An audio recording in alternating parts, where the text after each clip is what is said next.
This isn't going to make sense to you, and I'm sorry. Beginning with the house.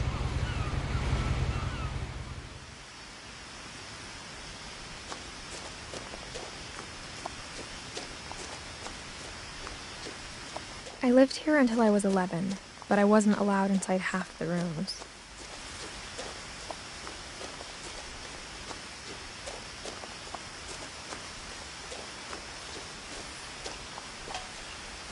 Inside the mailbox were bills from 7 years ago, marked urgent, open immediately.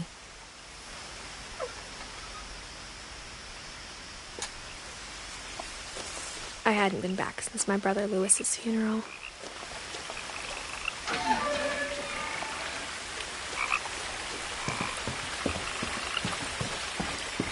In her will, my mother left me a key, but didn't tell me what it unlocked. Maybe she thought I'd know. Or she thought that the mystery would be enough to bring me back.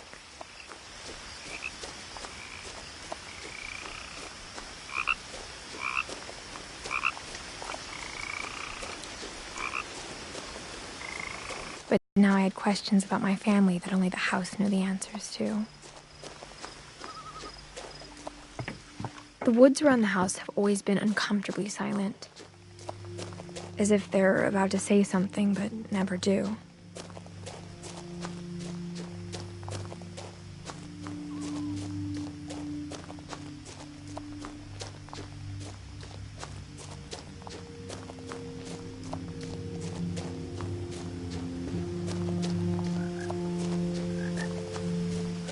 The house was exactly like I remembered it, the way I'd been dreaming about it.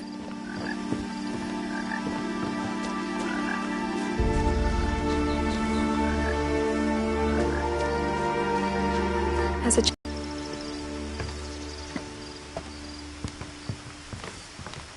now, as a 17-year-old, I knew exactly what those words were.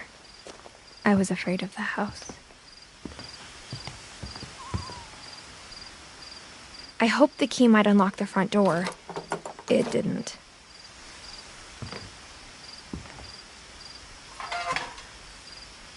looking in, I felt like the house itself had been waiting for me.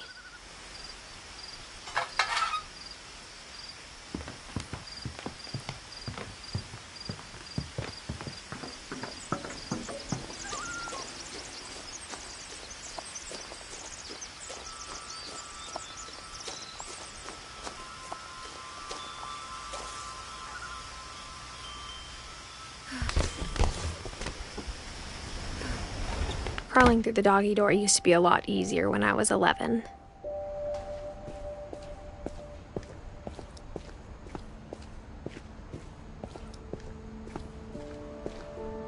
The power had been turned off the night we left. For the first time in years, I felt like I was home.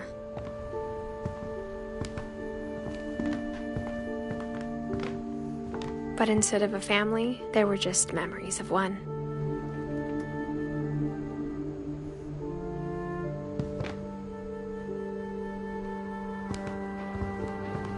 Like how only one restaurant would deliver to our house, so we had Chinese a lot.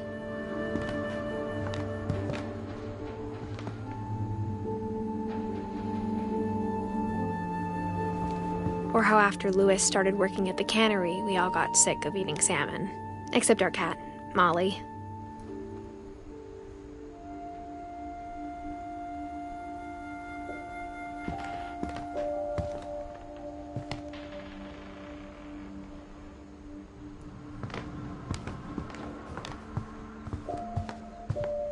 The table was still a wreck from the night we left. It was like a bomb had gone off, killing everyone but sparing the furniture.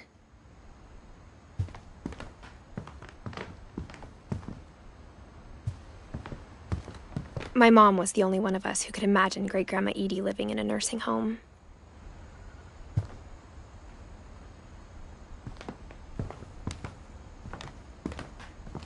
Nothing in the house looked abnormal. There was just too much of it, like a smile with too many teeth.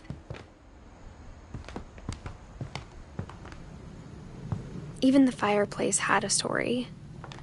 Edie told me the bricks came from the original house, after it sank.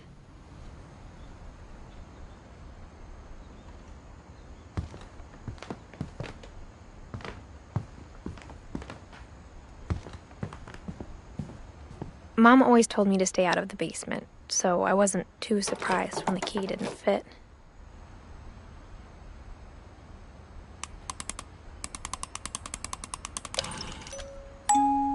Great-Grandpa Sven built a music box for Barbara, along with the rest of the house.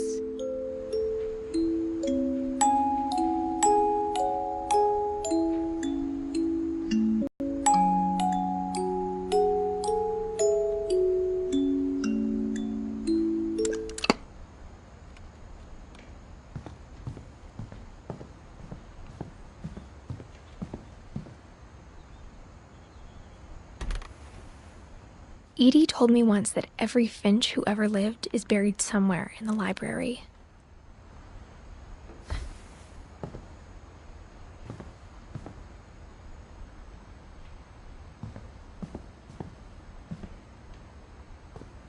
After Milton disappeared, Mom sealed up all the bedrooms.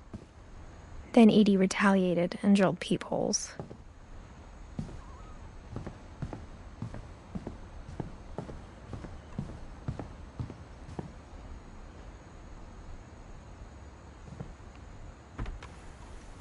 My Grandpa Sam spent 7 years sharing a room with his dead brother, Calvin.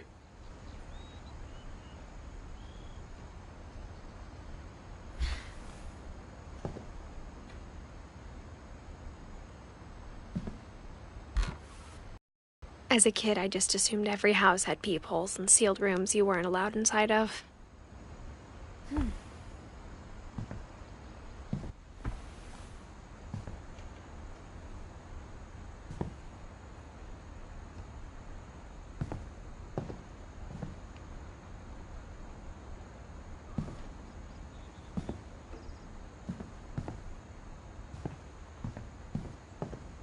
I spent a lot of time playing in Great Uncle Walter's room.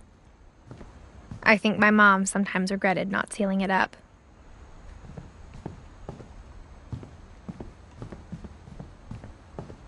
Louis told me there were secret passages, but I never believed him.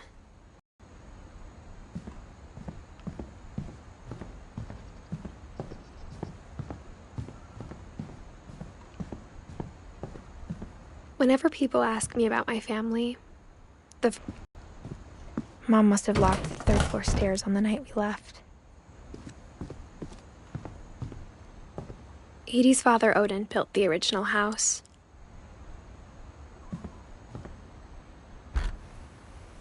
Barbara was a child star for 2 years, until America grew out of it.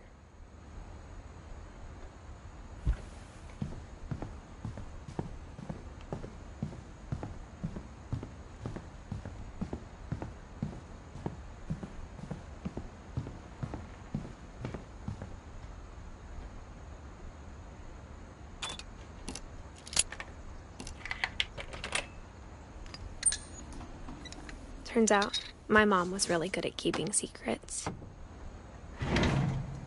Now it was time to find out what my mom had been afraid of.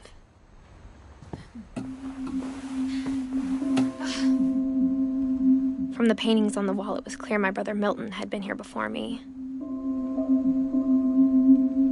Reading this, maybe it sounds like I had a plan. But I had no idea what was behind that door.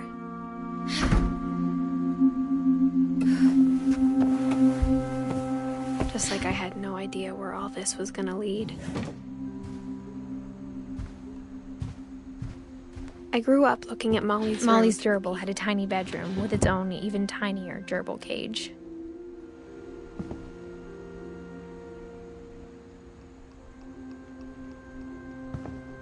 Being inside for the first time, I felt like I'd stepped behind a painting.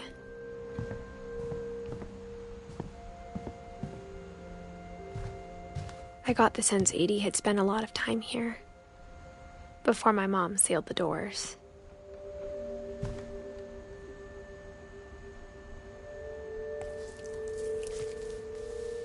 December 13th, 1947.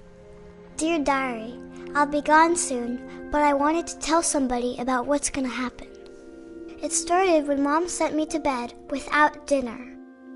I woke up and I was starving, so I looked around for something to eat.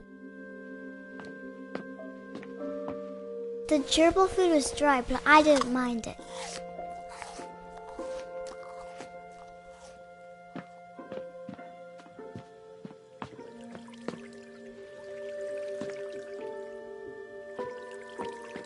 I thought about eating Christopher, but I held back.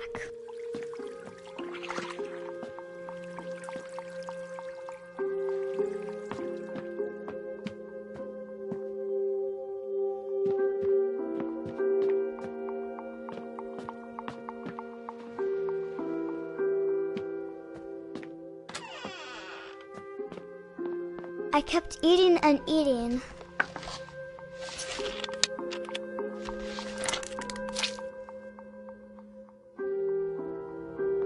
I ate a lot of things that night.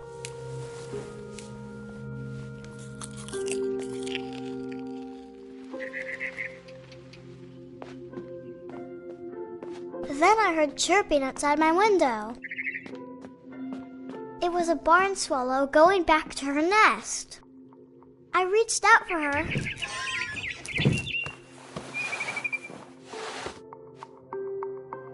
And suddenly, I was a cat.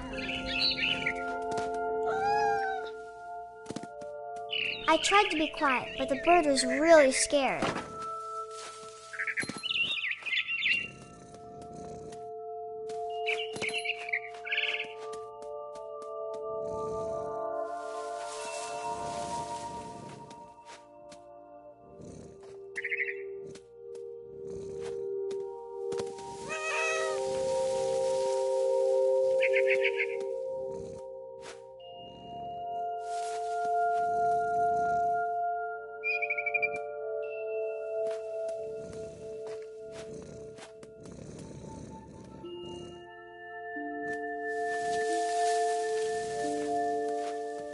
Mom and Dad didn't even look at me.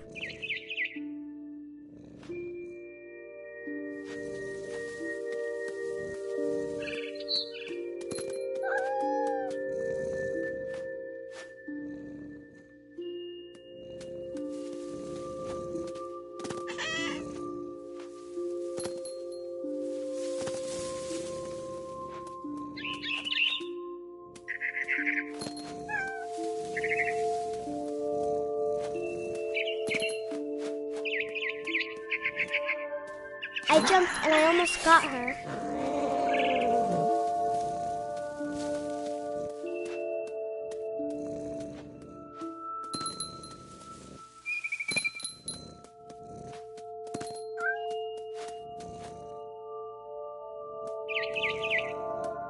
I could tell she was getting really tired. Now I was up in the big tree. I promised Dad I wouldn't climb it anymore. All I cared about was eating that mama bird.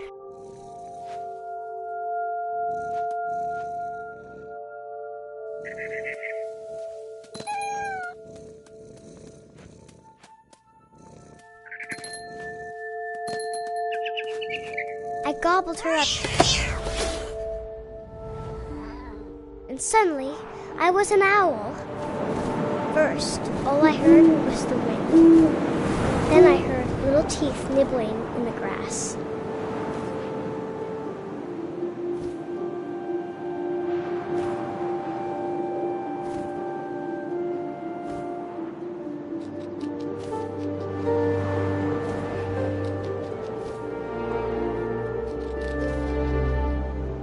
Rabbits.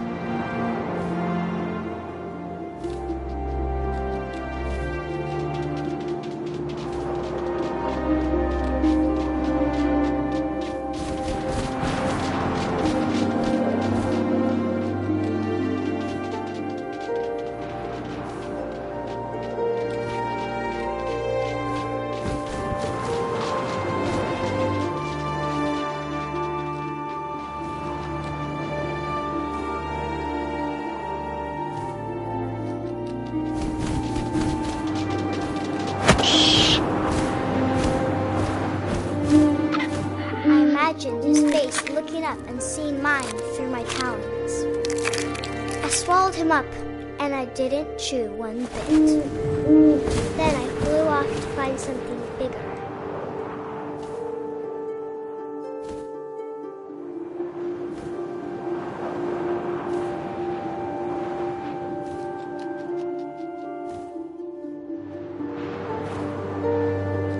A mama rabbit.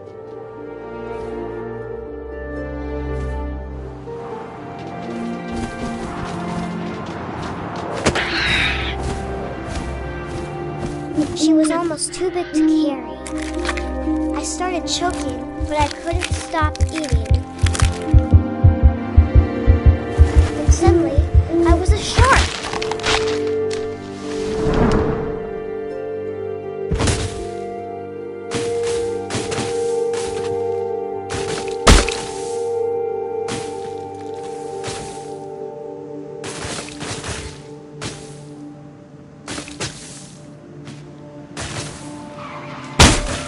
I rolled off a cliff and into the ocean. Now, I was hungrier than ever.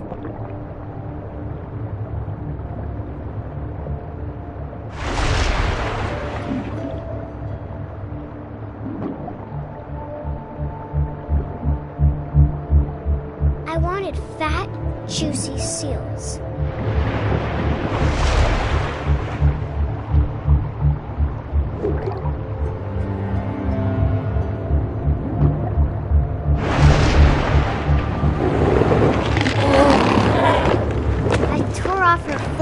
And it tasted really good.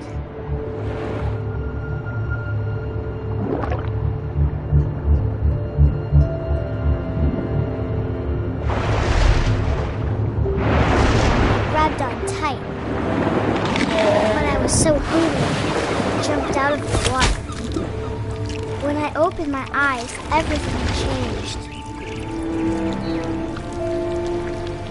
Now I was a monster. And I smelled people everywhere.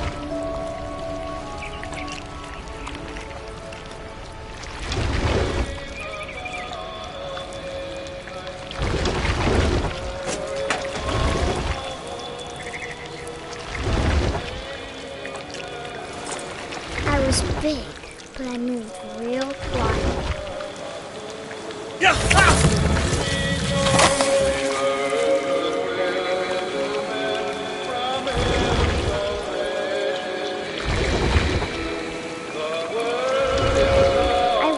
Stop, but also I didn't. Drunken sailor, what shall I do with a drunken sailor? His belly with a rusty razor, shave his belly with a rusty razor, shave his belly with a rusty razor. What shall I do with a drunken sailor? What shall I do with a drunken sailor? What shall I do with a drunken sailor? Put him in bed with the captain's daughter. Put him in bed with the captain's daughter. Put him in bed with the captain's daughter. What shall I do with a drunken sailor? What shall I do with a drunken sailor? What shall I do with a drunken sailor? What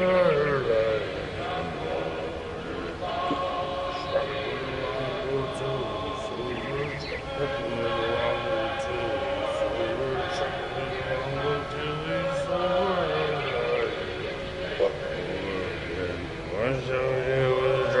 do with a drunken sailor? What shall I do with a drunken sailor?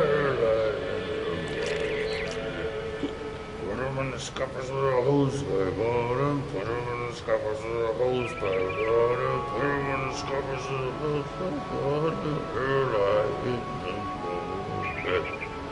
What shall I do with a drunken sailor? What shall I do with a drunken sailor? What shall I do with a drunken sailor? Heave-ho, she rises, heave-ho, she rises, heave-ho, up she rises, like no more.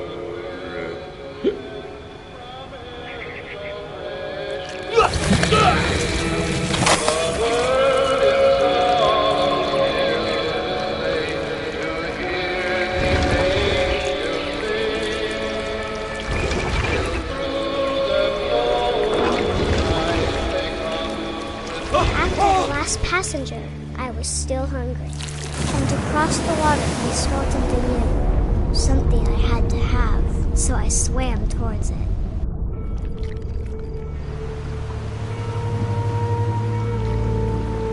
I slithered onto the sand, and the good smell went into an old pipe.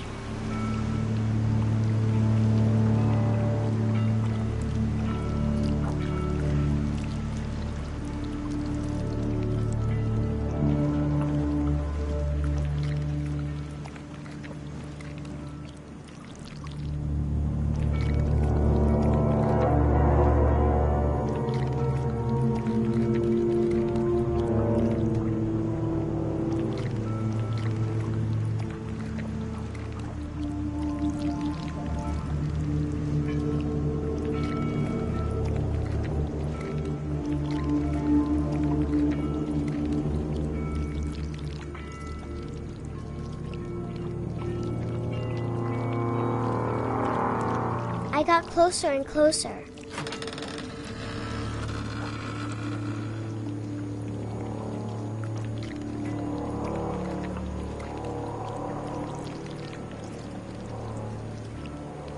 All of my stomach started growling.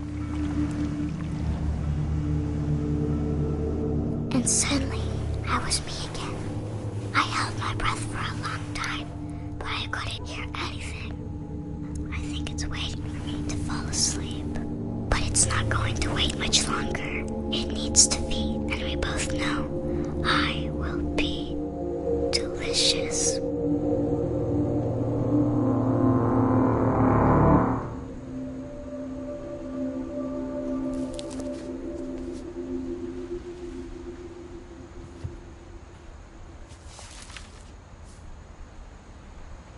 I'm not sure if I believed all of that, but I'm sure Edie would have.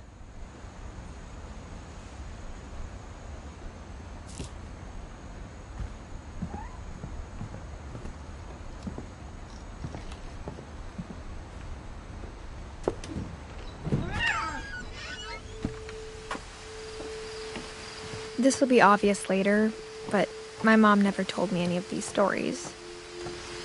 Edie would have, but Mom didn't like bringing up the past. Though, when we adopted a stray kitten, she was the one who named it Molly.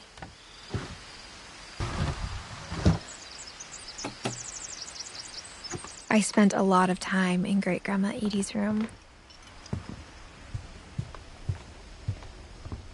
We got along, and it was a good place to hide from my mom. Even in her 90s, sometimes Edie seemed a lot younger than my mother. The only trace Grandpa Sam's first wife, Kay, left on the house was the pink bathroom. It was a pretty big trace.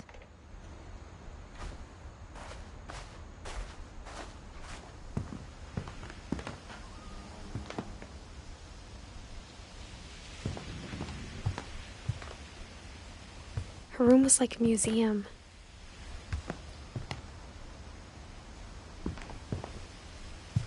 Louis died a week before we left, but Edie had already started to memorialize him.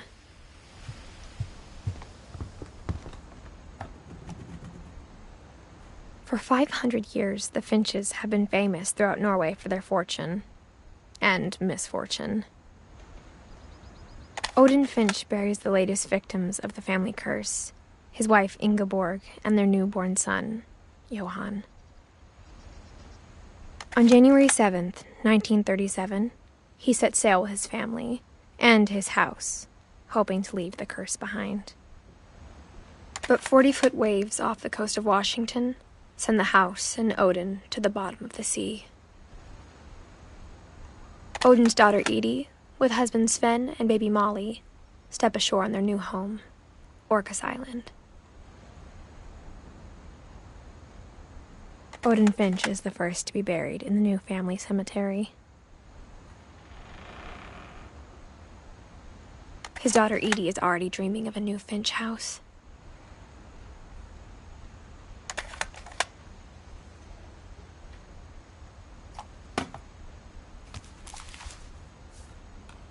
Whatever's wrong with this family, it goes back a long ways.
There's a secret in this bathroom. It's in the last place you would look. It isn't in the cupboard. It's hidden in this book.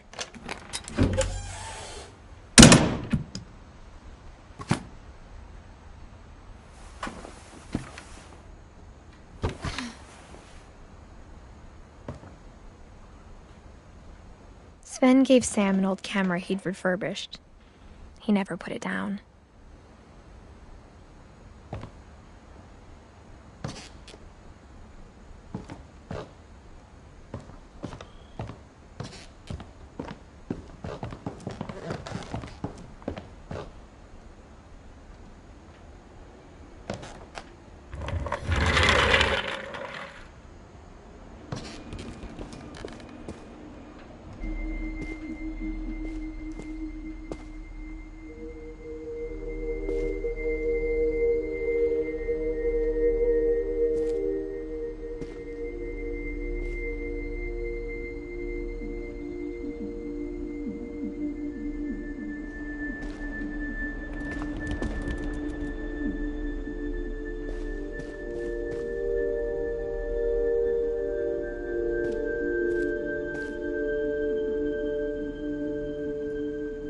I knew Grandpa Sam had a twin, and that he never talked about him.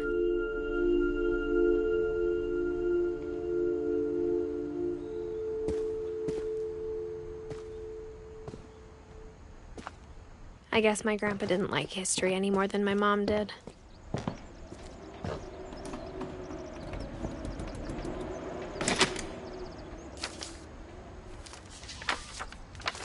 How I Want to Remember My Brother by Sam Finch. The thing I remember is that when he made up his mind, that was it. My brother said he'd die before he ate another mushroom, and he did. At Barbara's funeral, we swore we'd never be afraid again, and he wasn't. I think Calvin always wanted to fly.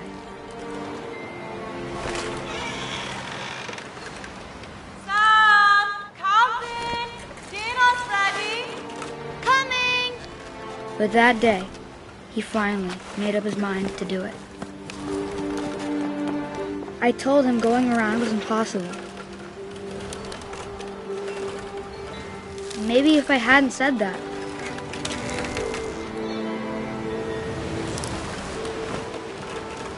Alvin, I'm not gonna tell you again. maybe if the wind hadn't picked up, then maybe he'd still be here. But I doubt it. I think he'd already made up his mind. That's what I want to remember about my brother.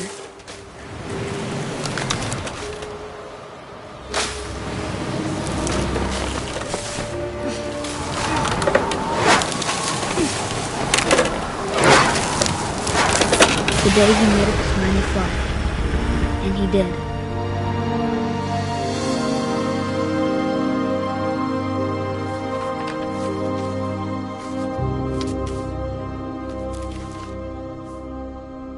Calvin's story felt strangely familiar.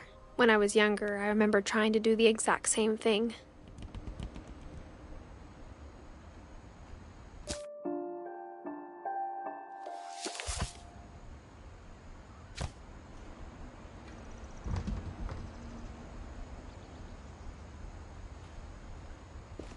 After the funeral, Edie roped off Calvin's half of the room.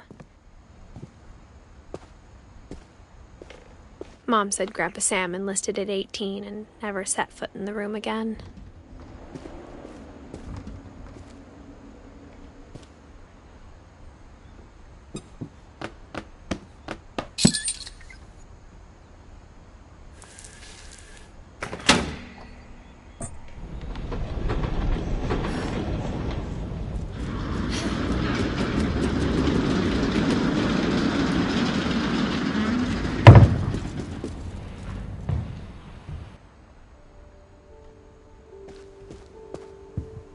The passages were a pretty tight fit. They'd obviously been built for smaller hands and bellies.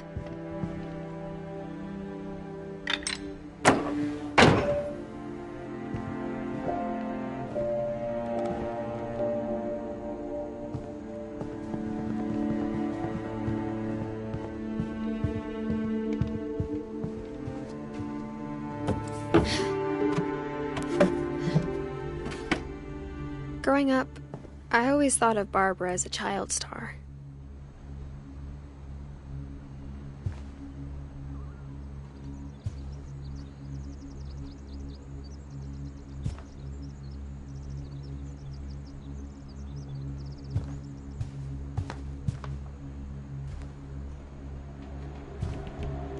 I never thought about how hard it must have been for her afterwards.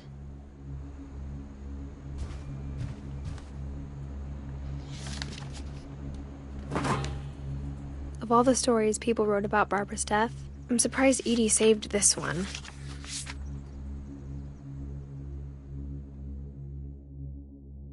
Old Jack here with another ghastly tale inspired by America's most unfortunate family. I'm calling it The Surprise Ending of Barbara Finch. As a child star, Barbara was famous for her scream. Now at 16, she was all washed up, a has-been. But in a lucky break, she'd been asked to perform her signature scream at a local convention for monster movie fans. It was just the boost her career needed. Unfortunately, her scream hadn't aged well. Getting better. I think you just need the right motivation. Her biggest fan and current boyfriend, Rick, was about to demonstrate when... Now that was a great scream. It was Barbara's father, Sven. He'd slipped into a table saw and had to be rushed to the emergency room. So Barbara got stuck babysitting her youngest brother, Walter. Her convention comeback was cancelled. Okay, I'm hearing frustration, but I'm not hearing terror. What if I tried... A gang of hoodlums in Halloween masks have been terrorizing Orcas Island tonight. Police are urging residents to... That came from the basement. You're right! Also, I loved your delivery on that. Why is your basement door locked? Because my dad likes making puzzles and secret passages. There's a key hidden in the music box. The secret is to keep winding and winding until finally the key pops out. Thanks, babe. I'll be back in a sec. 20 minutes later, Rick hadn't returned. So Barbara went to look for him, right on cue. She reached for the music box. And as she wound the key, she listened for Rick, but the house was silent.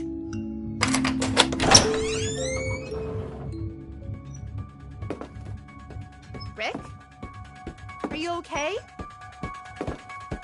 She found Rick's crutch and imagined the worst.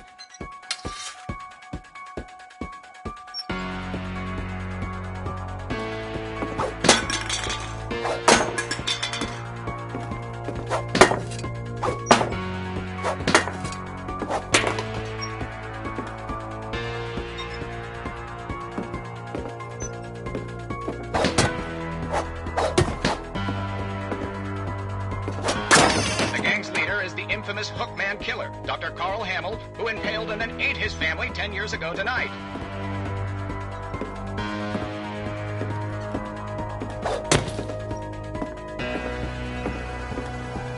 The old fridge rattled and grew still. Oh dear!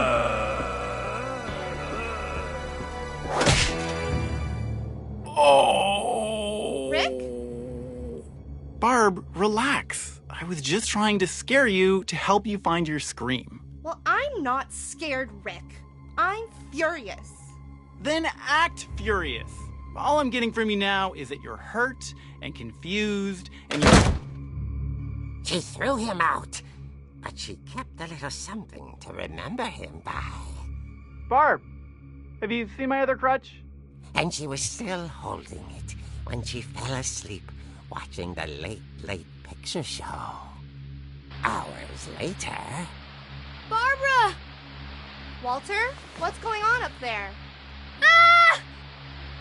Okay, I'm coming up, but if this is a trick, you're dead, Walter.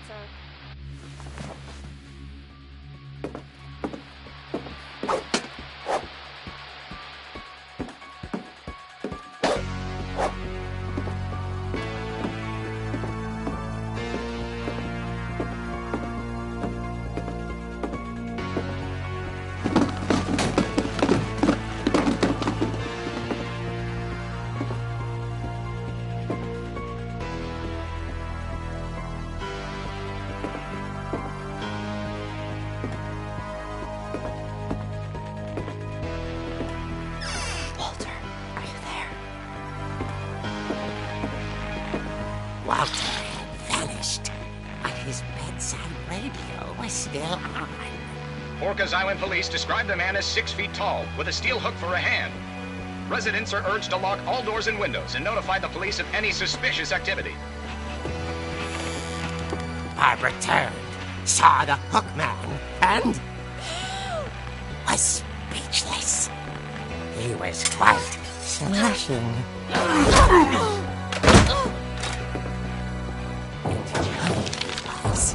He couldn't get enough of Barbara. Okay, Barbara, there's gotta be another way out of here. That night, she played her part beautifully.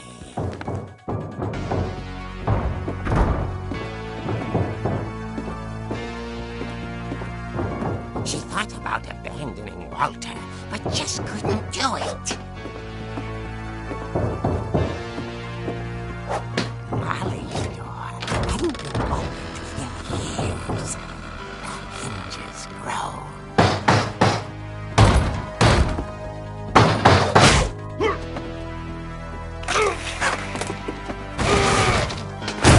He wasn't moving, but she sensed the story might not be over yet.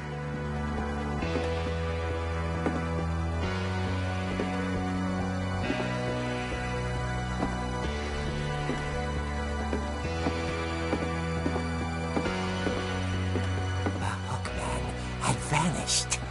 She listened for his breathing, but all she heard was...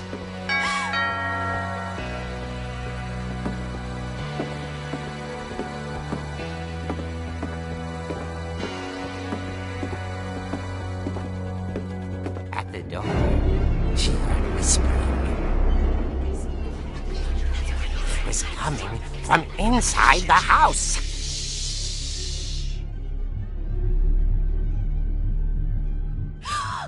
Oh dear. Surprise! Bravo, Bob! You were wonderful! The monsters had come to surprise her. For Barbara, it was a dream come true. Then she saw what kind of monsters they were, and she realized what was about to happen. She was going to be famous. And with her final breath, Barbara Flinch gave the performance of her life.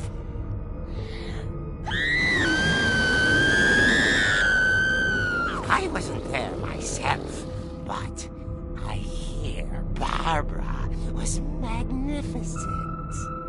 Poor girl. She had a taste for stardom. But unfortunately, so did her fans. Of course, the police blamed it all on poor Rick, who disappeared the same night. And little Walter, hiding under his bed the whole time. He took it all pretty hard, but that's another story. As for Barbara, inside the music box is all they ever found of her. Her ear. Now that's what I call a real eerie tale.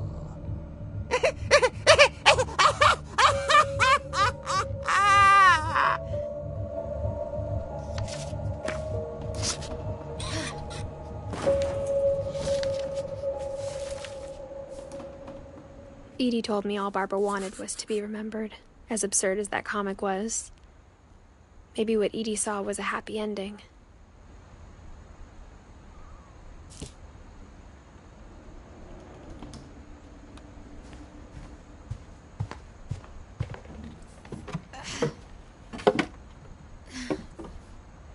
I guess now I know why Mom didn't like me playing with the music box.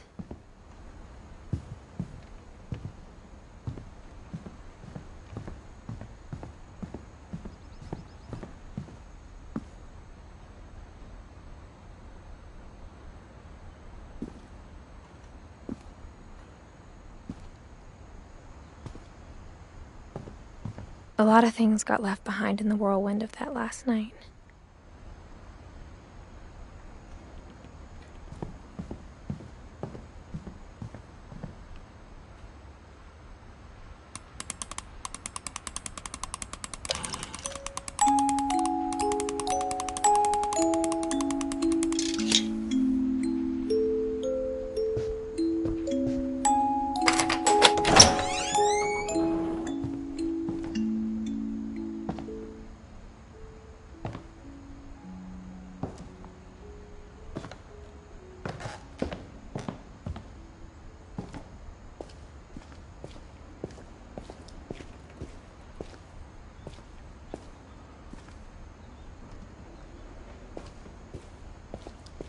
I saw Edie sneak down to the basement once, carrying packages.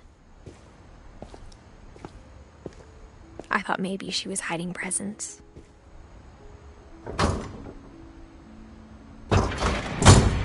It turned out she was hiding a lot more than that.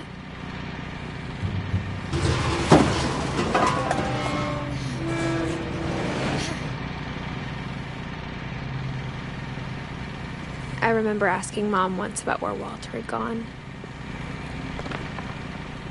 She said after Barbara died, he got as far away as he could.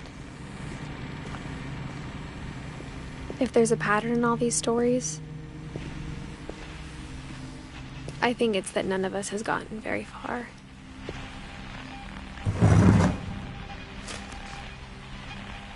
Goodbye, everyone. I can't believe I've been down here for 30 years. On that first day, after the shaking started, I didn't think I'd survive a week.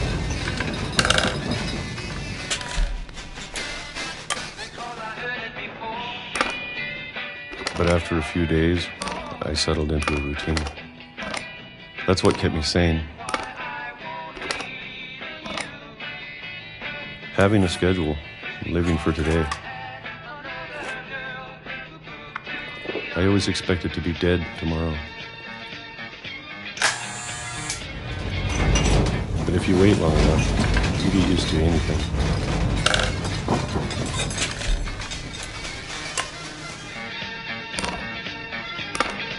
Even a monster on the other side of the door starts to feel normal.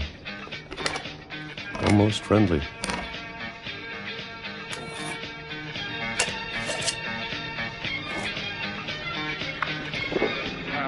And then one day, everything just stopped. Whatever that thing was, it was gone. Maybe it got tired of waiting. Or maybe I just got tired of being afraid.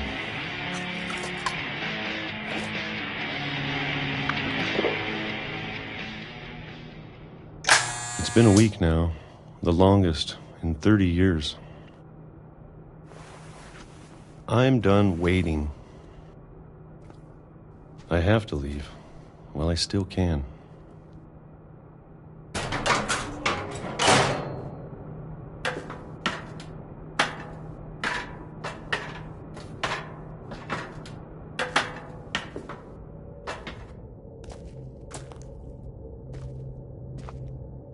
I know it's out there, somewhere. Whatever killed Barbara and Molly and Calvin. Maybe this is all a mistake. But I need to stop living the same day, even if it kills me.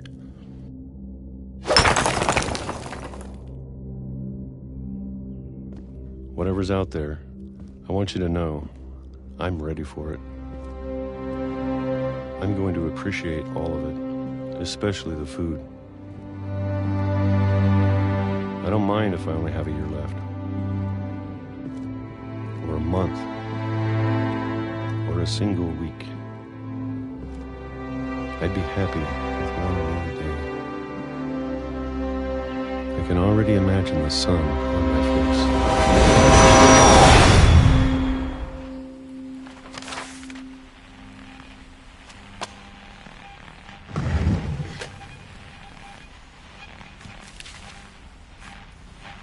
Walter died when I was 6.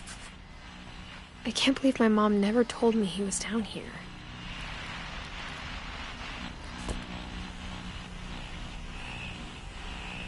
I'm sure my mom was trying to protect me.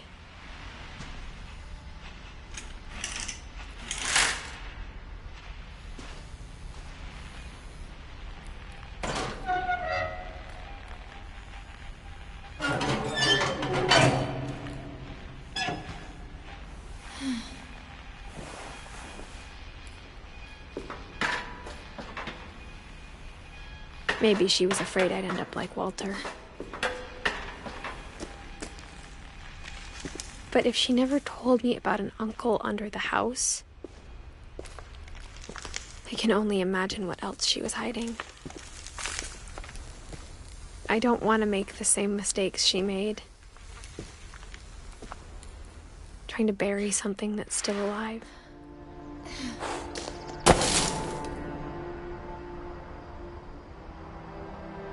Now that there's only one of us left, or maybe 2, I thought it was time I heard the stories for myself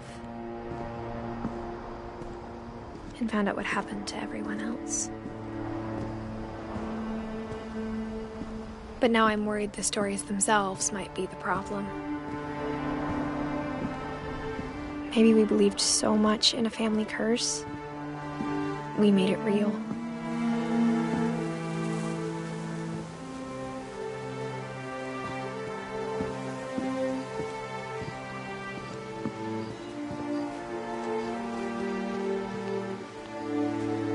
I don't know if I should even be writing this.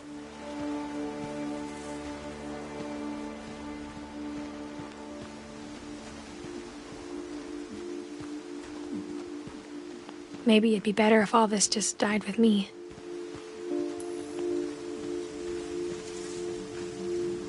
But I thought you should know about your family.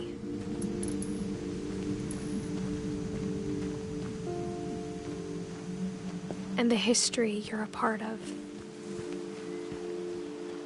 Though to be honest, I feel as lost as you probably do right now.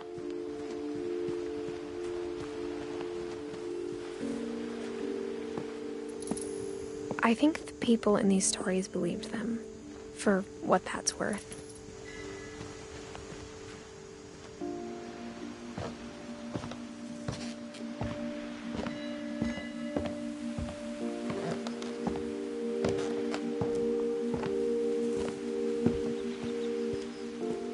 And when you look at the house, that history of imagination and stubbornness and madness, any of it seems possible.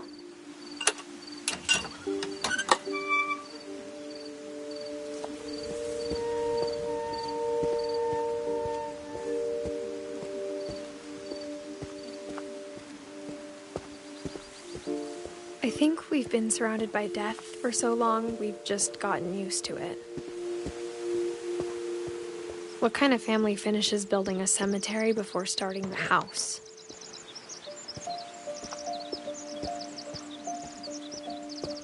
It's embarrassing for me to admit this, but the pet cemetery made me more uncomfortable than the human one. 3 of the gerbils are mine, and 2 had been my fault.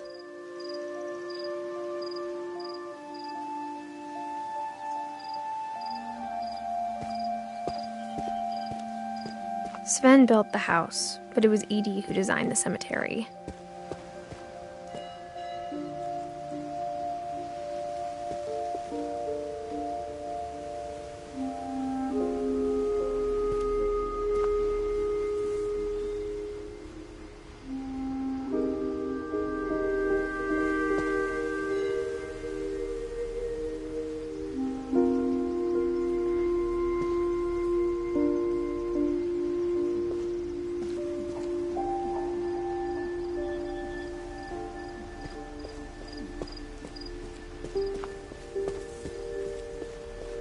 I'm sure Odin's monument had been Edie's idea. My mom was always trying to move on, but for Edie, the past never went away.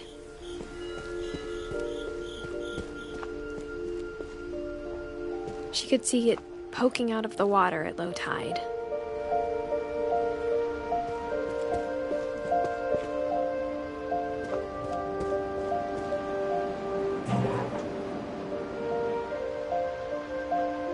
Edie said she dreamed about the old house every night.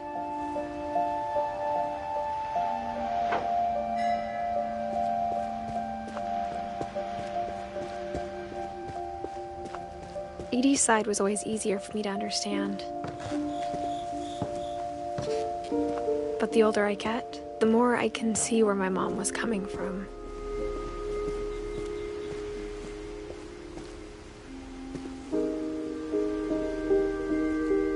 Her dad had been pretty strict, but it wasn't enough to save her brothers. She was just trying to do better.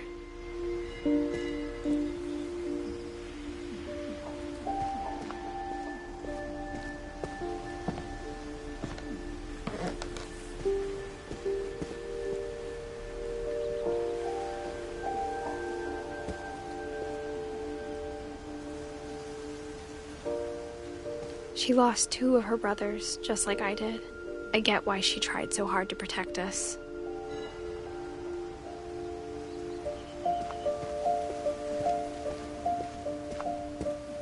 There's so many things I wish I could ask my mom now.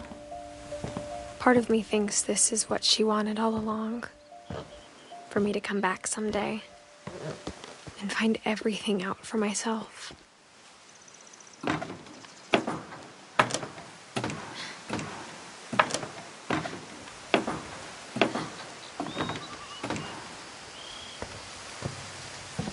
But looking back on it now,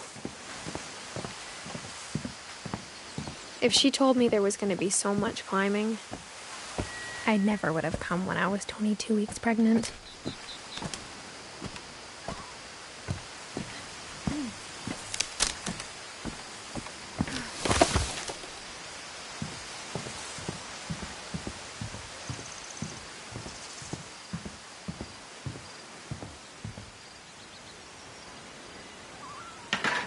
I never met Grandpa Sam, but I think he and my mom had a lot in common.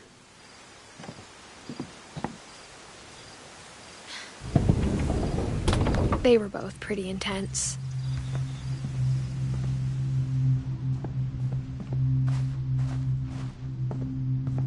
Instead of hiding from death, Sam seemed to go out of his way to meet it.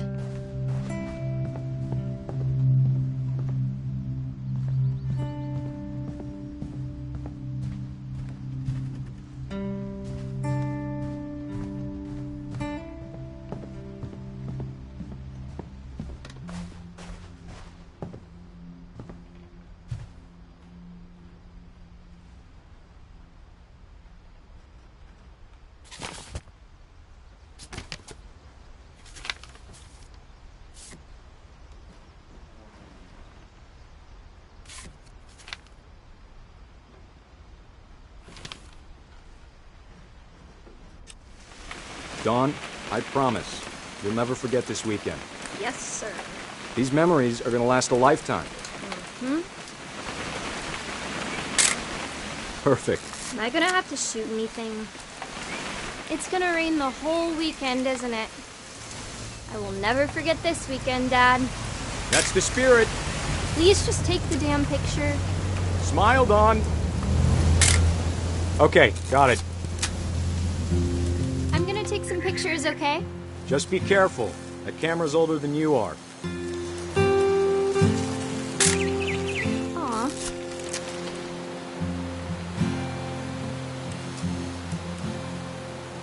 You're right, Dad. It's starting to clear up. Still freezing, though.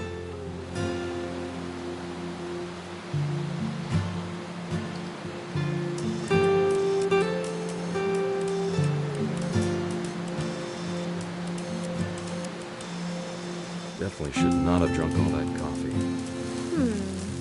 Hold still while I take a picture of you. I definitely won't be moving. Are you done? Hey! That's a keeper. Nothing quite like being outside. I'm just saying, I'm not always gonna be here, Dawn. You'll need to remember this stuff, if you want to survive. I'll be fine, Dad. You know who else thought he was gonna be fine? Some guy who died. Dawn, I'm being serious. I know, Dad. You're always serious. Doesn't being out here make you want to chill out? Well, to tell you the truth, I haven't been out here in 20 years. Dawn, don't you think you could find something more interesting to photograph?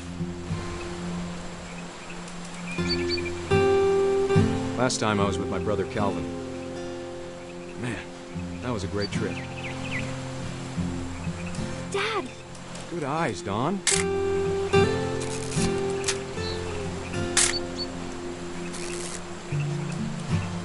Before you take the shot, let me get a picture of you.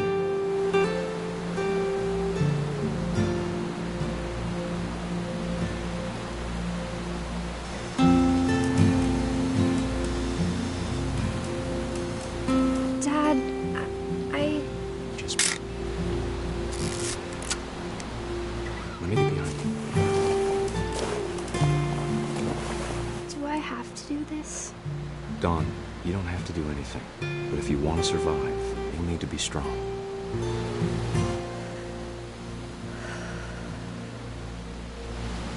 Now keep yourself squared up, elbows down, like we practiced, whenever you're ready. Great shot, Dawn!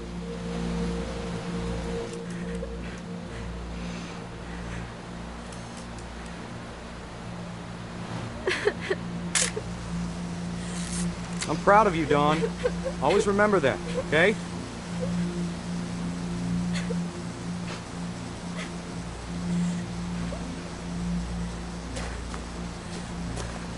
Sorry, Dawn. Just gotta reset the timer.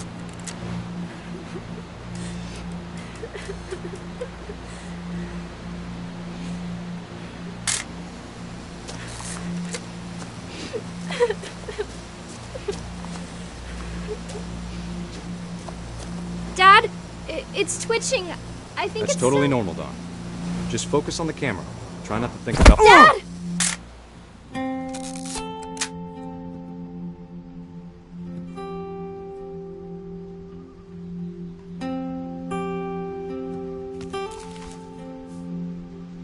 Of all these stories, that's the one I wish most that my mom had told me.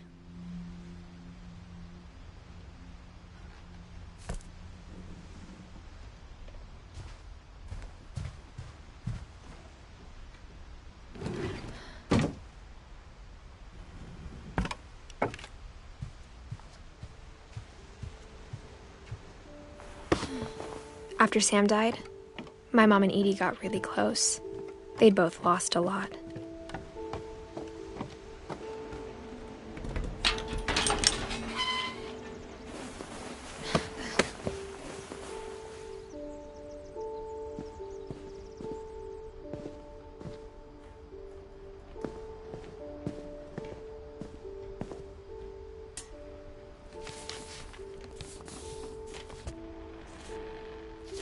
Dear Kay, do you remember the way Gregory used to laugh when he thought he was alone? Like something funny was happening, but only he could see it. I think he saw things the rest of us don't.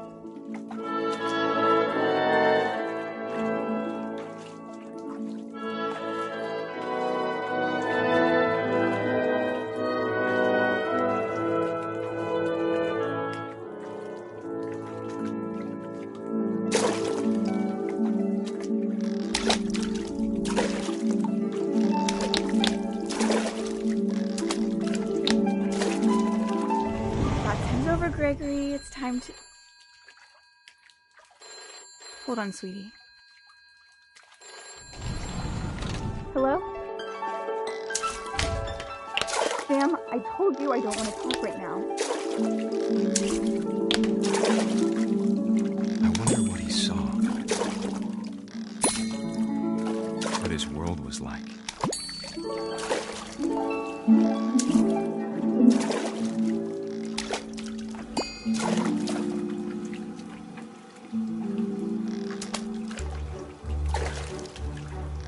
He reminded me so much of Calvin. Lost in his imagination.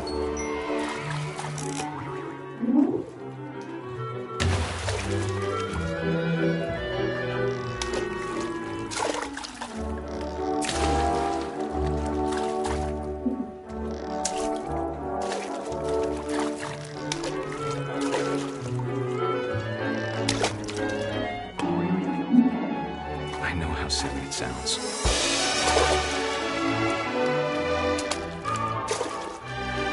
But I worried about a baby being too happy. But I could feel him slipping away. Sorry about that, Gregory. I know you did everything you could. Maybe if I hadn't called that night. Damn it.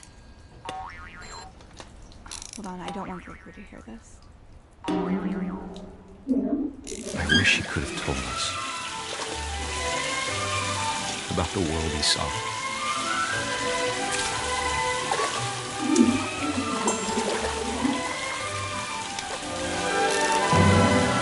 There's so much I don't understand about Gregory. About everything.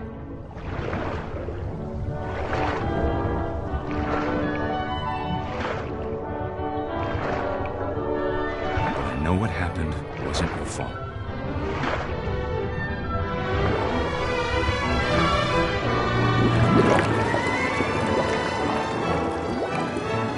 I'm sure he's happy. And he'd want you to be happy too. Good luck, Kay. Love, Sam.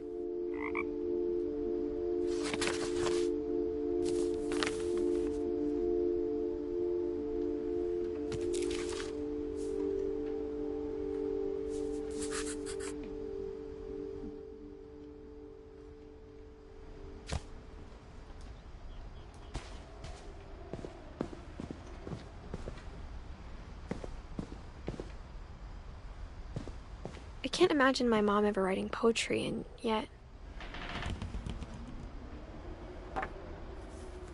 A poem for Gus, who always said the wedding was a bad idea.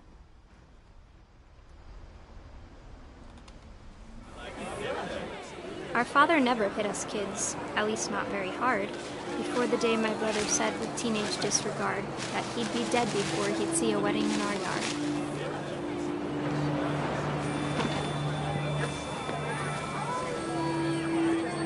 My father made him come, of course, but Gus stood far apart, just flew his kite and bottled up the storm inside his heart.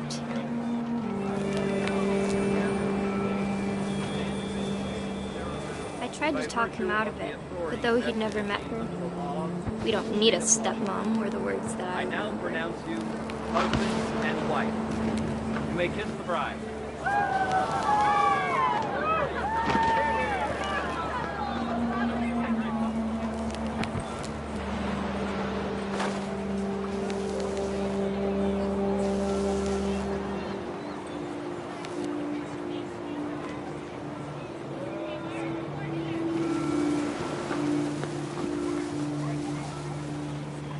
When the time for photos came, Dad ordered him to come here. But Gus declined, and as a sign held up his middle finger.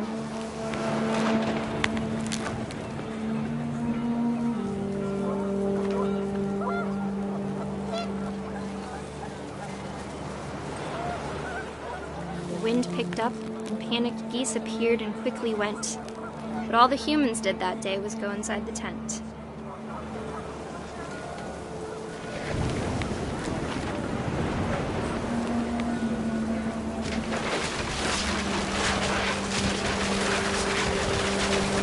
Rain came down in buckets then, but no one seemed afraid that nature might destroy the tent our dad had crudely made.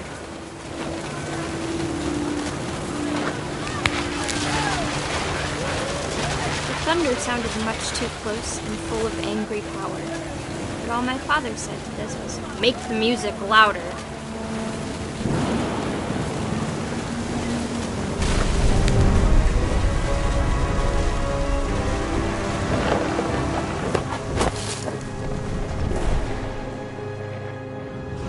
I wish that I could truly say I thought about you on that day.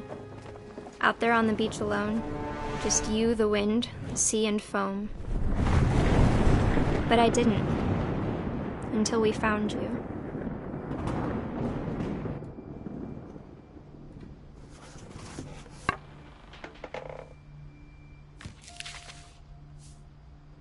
She never talked about him, but Mom told me once if I was a boy, they were going to name me Gus.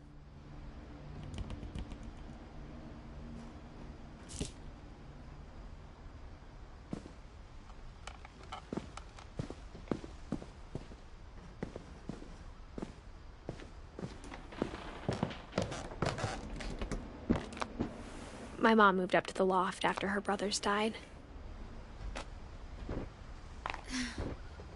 At the time, it was as far away as she could get.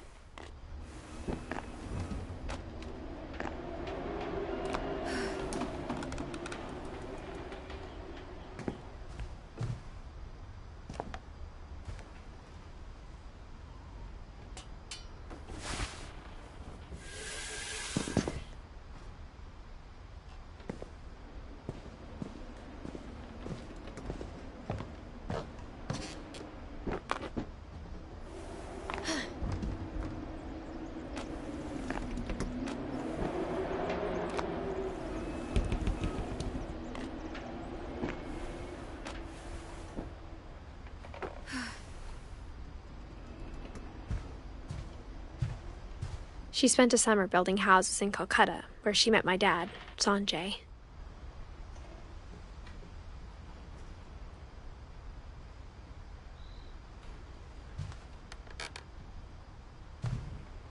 My mom moved to India a week after graduation and got a job teaching English. Religion was another thing my mom never talked about, but I think it helped her a lot after her dad died. Louis was born a year later.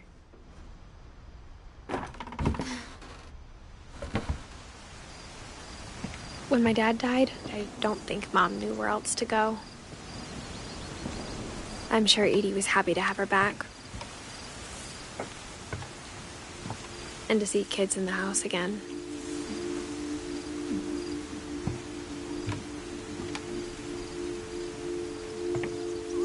The house had to get a little bigger, but Edie was used to that. And for a while, things were good. Almost normal.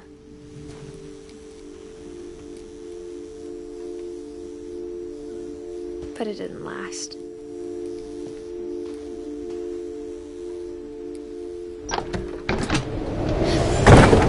The beginning of the end was Milton's 10th birthday, when Edie gave him a castle.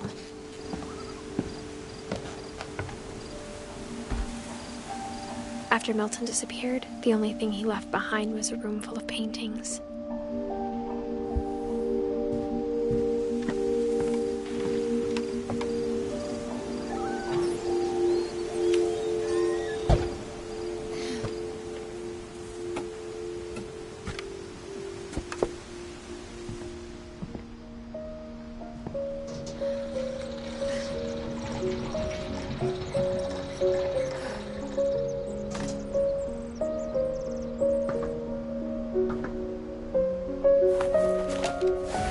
Milton Finch in The Magic Paintbrush.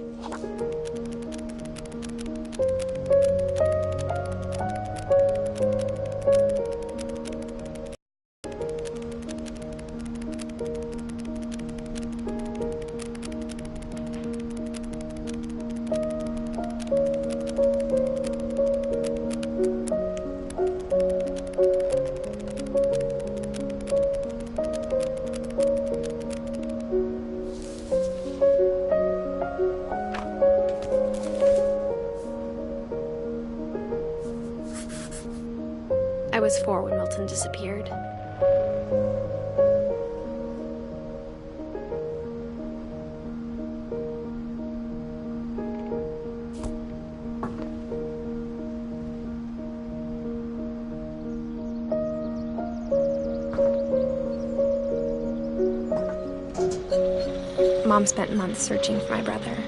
Then she sealed the doors.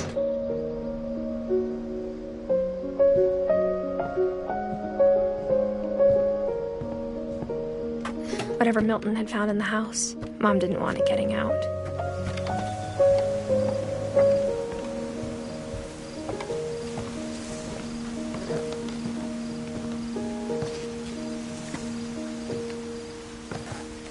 Mom definitely blamed Edie, but I think Louis blamed himself. After he graduated, he just spent more and more time in his room, until Mom got him a job at the cannery. Everyone always told me to stay out of Louis's room, except Louis.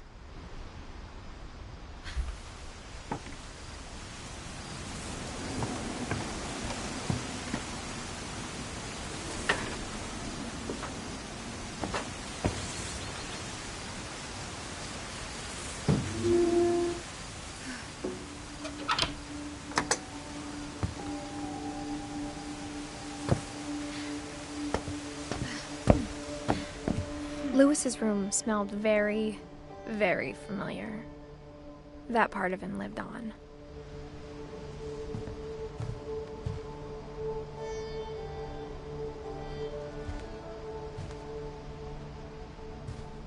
Louis and I spent a lot of time playing games together, but he was surprisingly bad at them.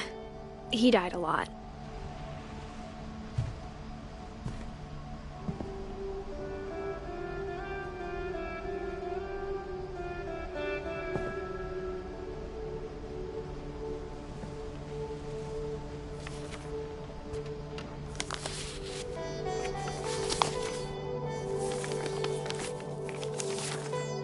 Dear Mrs. Finch, as Louis's psychiatrist, I can understand your desire for an explanation.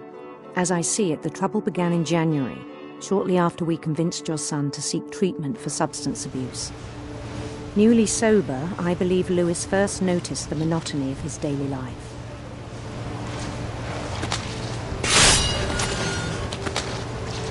He kept working at the cannery, but he withdrew part of himself.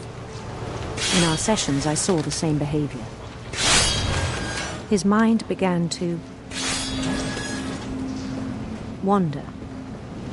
I asked him to describe it. He said he started small, imagining a labyrinth. He'd feel his way about.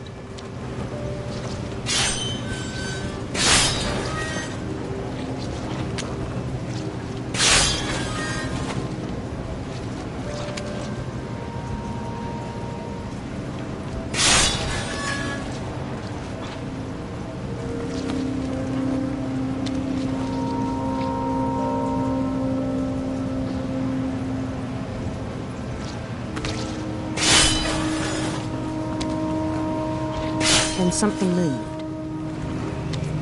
Bats. And toads. And things that have not names. He knew it was all in his head. But he took it very seriously. I had hoped he'd find himself.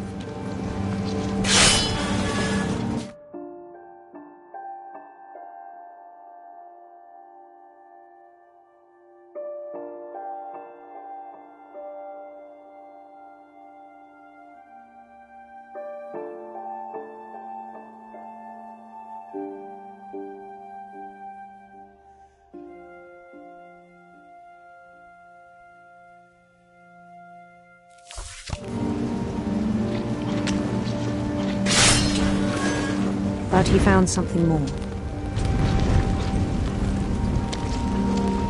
I worried about him then. Daydreaming at the cannery. I spoke with his boss. But he said Louis had become a model employee. Methodical, tireless, focused. Like a whole new Louis. So I let him go on.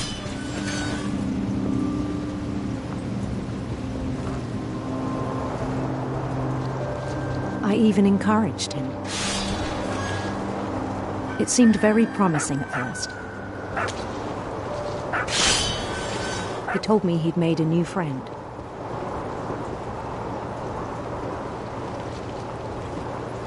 On the edge of a city he named Louis Topia. He built the city up slowly, brick by brick. Then he made musicians.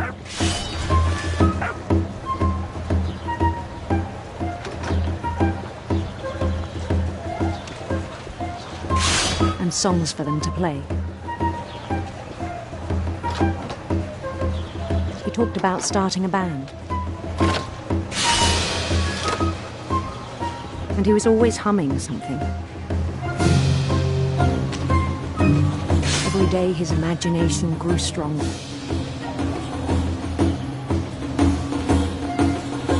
He no longer spoke at the cannery.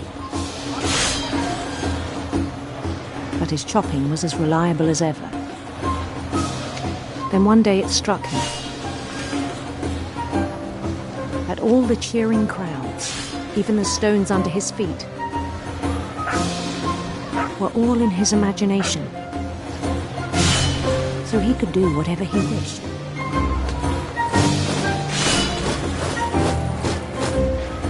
He held an election for mayor.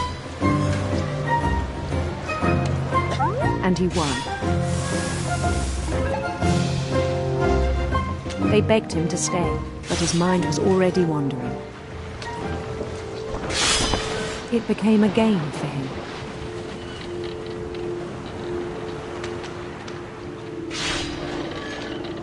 He'd conquer a city, then immediately push on. New Louisville.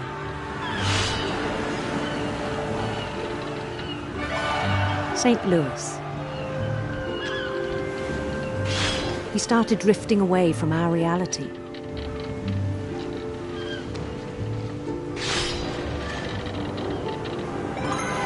Minneapolis. Until one day he forgot to go home from the cannery. Even as his mother pleaded with him, part of Louis kept sailing on.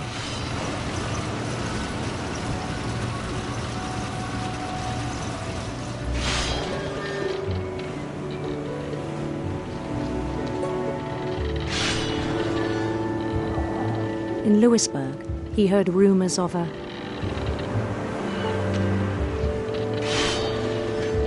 handsome queen.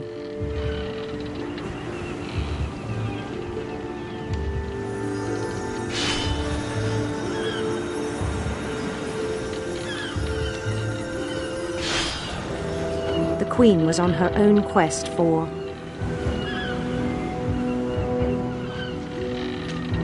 sinister serpents.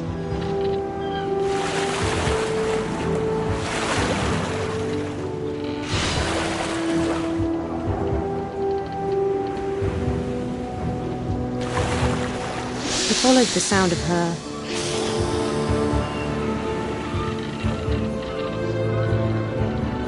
electric sitar.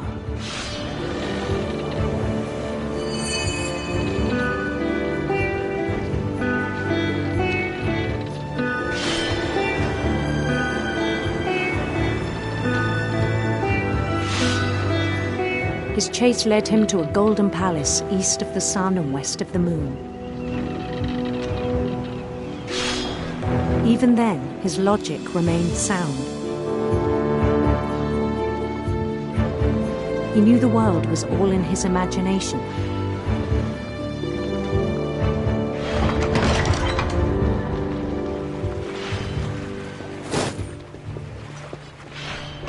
But he was so proud of having created it.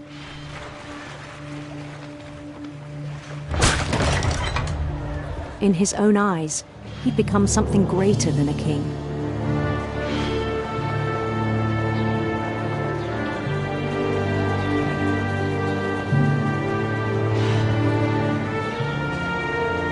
For someone who'd never known success in the real world, I think it was overwhelming. And then it struck him that the real Louis was not the one chopping salmon, but the one climbing the steps of a golden palace.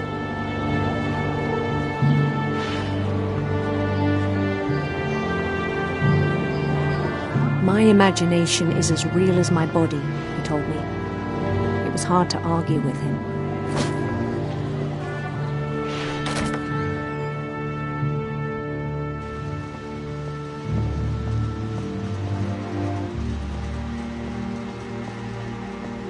We began to forget the world we know.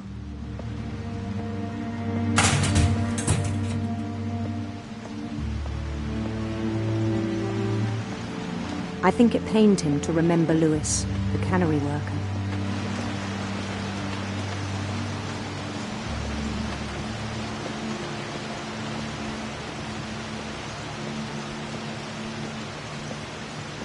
He began to despise the man with a royal contempt.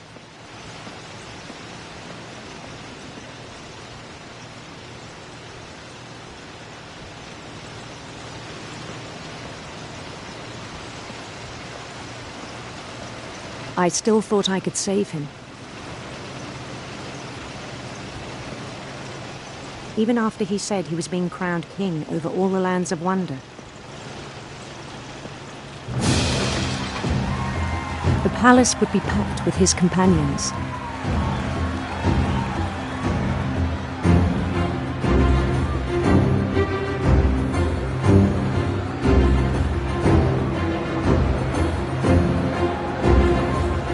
Including the wise Calico who'd insisted on inviting me.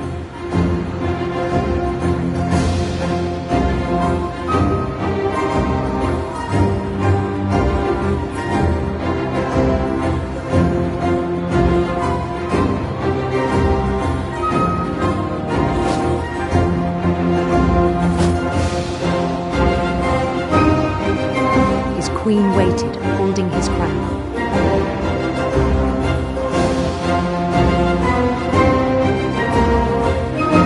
There was only one thing left to do.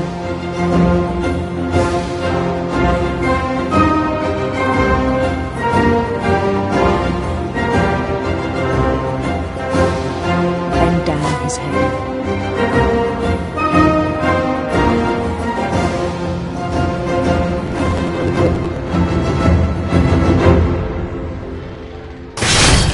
And the rest I think you know. Mrs. Finch, your son was a kind man who will be missed by all of us who knew him.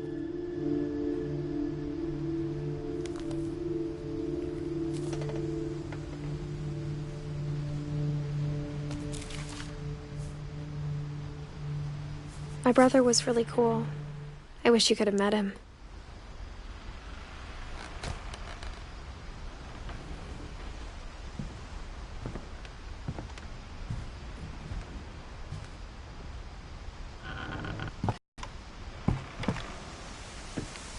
On the way back from Lewis's funeral, my mom told me to start packing. She waited until the day before we left to tell Edie.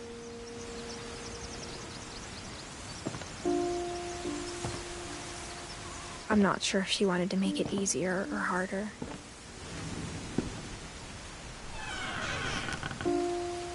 I wish we'd stayed. But I understand why we left. What happened that night had been coming for a long time. Maybe it should have come sooner.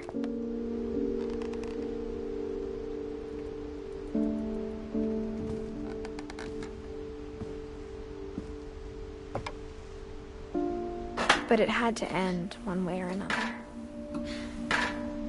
All that's left now is to tell you about that last night.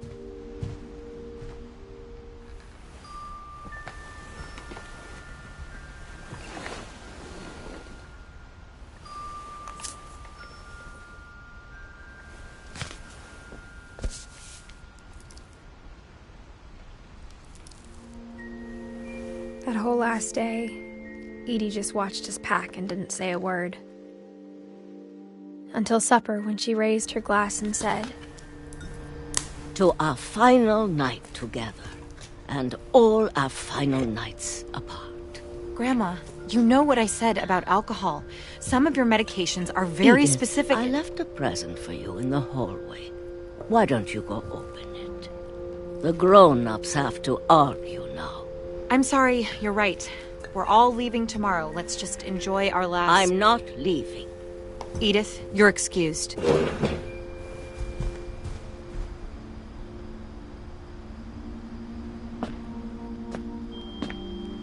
The power had been shut off that morning, but Edie always had plenty of candles. When my mom sealed the library, I don't think she knew about the other entrance, or that Edie had a key to it.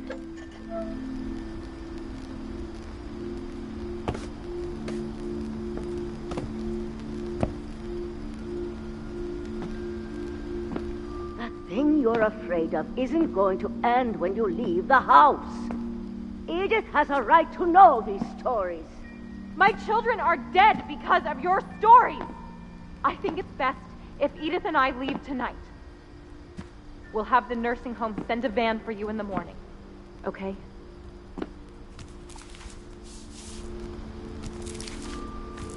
Dear Edith, there's so many stories I wish I could tell you, but there's only time for one.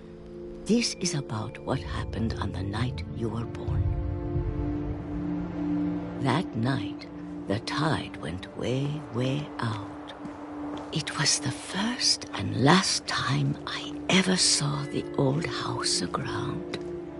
There'd been an earthquake out in the middle of the ocean. They called it the lowest tide in 1,000 years. God, it smelled awful.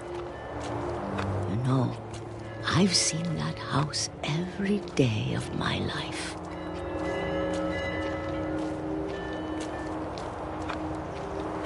But I never thought I'd go back to it.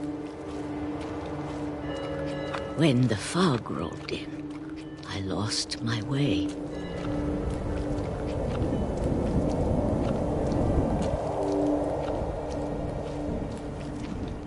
I got turned around.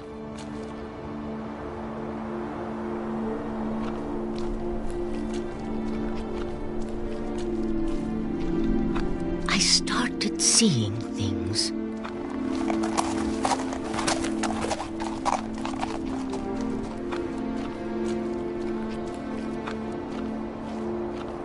Things I'd forgotten had ever existed.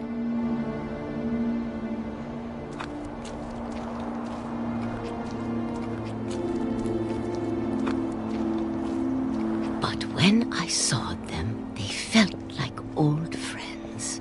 That night, a lot of things came back to me. Or maybe I came back to them.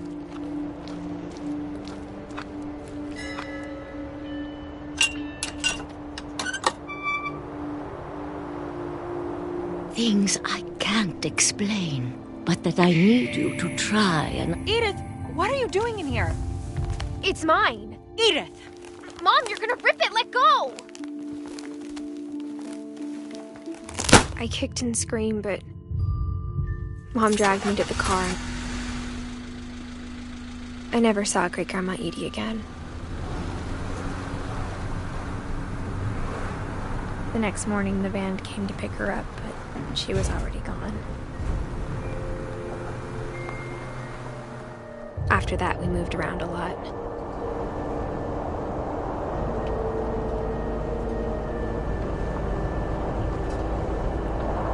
We both tried to make the best of it.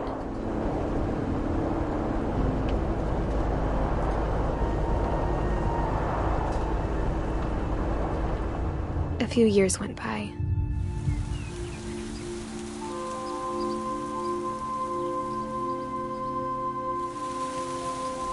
My mom didn't like to talk about it, but she started getting sick a lot. The rest happened pretty quickly. She got better for a while, and then she didn't.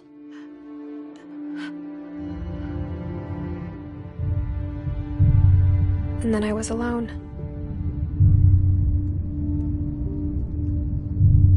The last Finch left alive.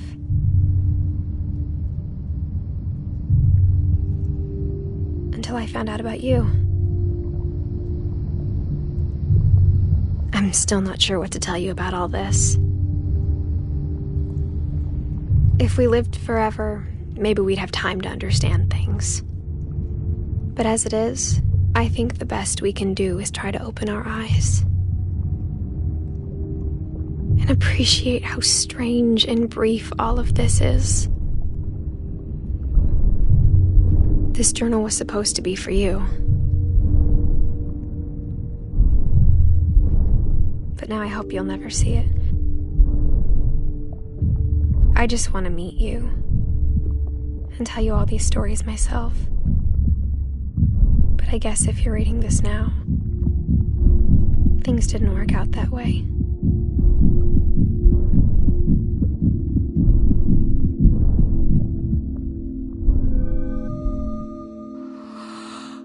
This is where your story begins. I'm sorry I won't be there to see it.